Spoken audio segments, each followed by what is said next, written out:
Ti kujtojmë vëllezërit dhe motrat që të bëjnë dua dhe lutje për hallin e një plagë të re që na është hapur në trupin e ummetit islam, pikërisht Egjipti.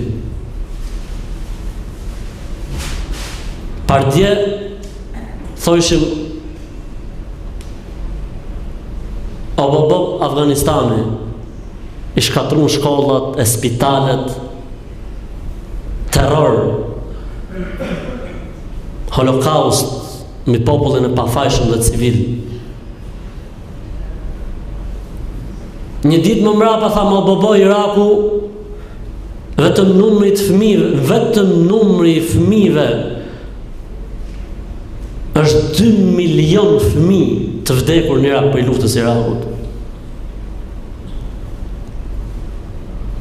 Holokaust, tragjedi, terror, terrorizëm mbi popullin e pafajshëm. Dhe kështu vazhduan plagët hapen njëra mas tjetrës. Libi, Egjipti i parë, pastaj Siri dhe pastaj kthehet përsëri Egjipti i dytë. Siria vazhdon, tani është hap dhe një plagë tjetër. Dikush thotë, po çfarë bëhet shumë rrugë thot me vendet islame. Çfarë bëhet shumë? Në momentin që kalifati ra, kolonit pushtojnë tokën islame,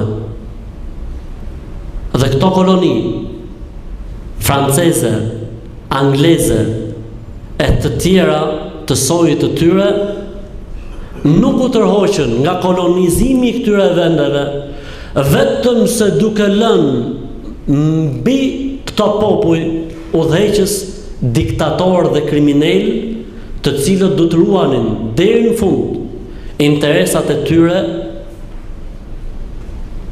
qoftë kjo dhe në dëm të gjakut të popullit pafajshëm.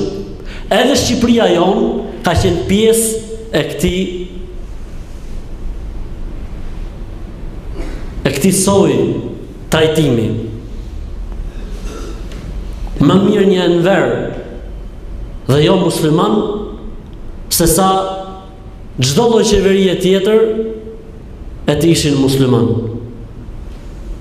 Është e njëjta skemë, po në vendet arabe normalisht, duke qenë se Islami atë është 1500 vjeçar,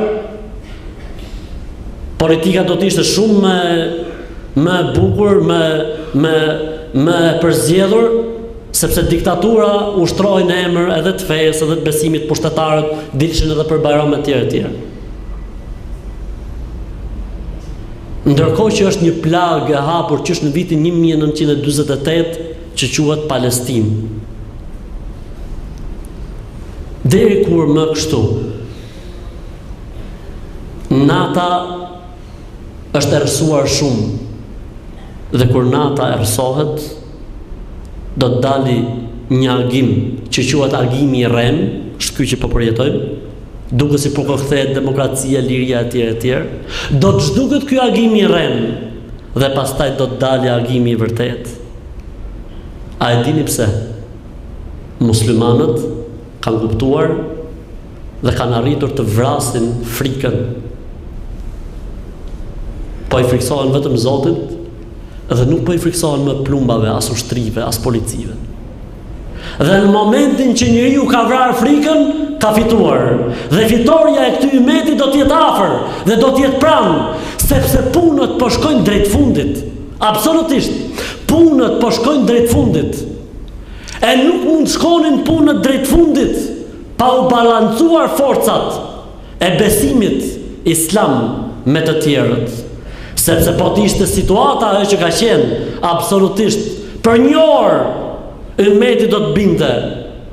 E duke u kthyer ummetin islam, dhe duke vrarë frikën, vetëm se duke u friksuar Zotit, balancohen forcat. Forca islame që është forca e shpirtit, dhe forcat e tjera sa ato që të ecin përpara, dhe kështu do të shkojnë punët në ujërat e veta, duke u kthyer edhe një herë premtimi i Muhamedit sallallahu alaihi wasallam për daljen e Mehdiut, për kthimin e khilafetit, gjë që ndoshta ne nuk dihet ta jetojmë apo nuk e jetojmë, po të jemi të sigurt se brezat mbas nesh do ta jetojnë, nëse ne do të jemi mbartës të kësaj brenge, të kthimit të islamit dhe të muslimanëve dhe të mëshirimit të njerëzve në këtë botë që t'i mëshirojë Allahu në botën tjetër.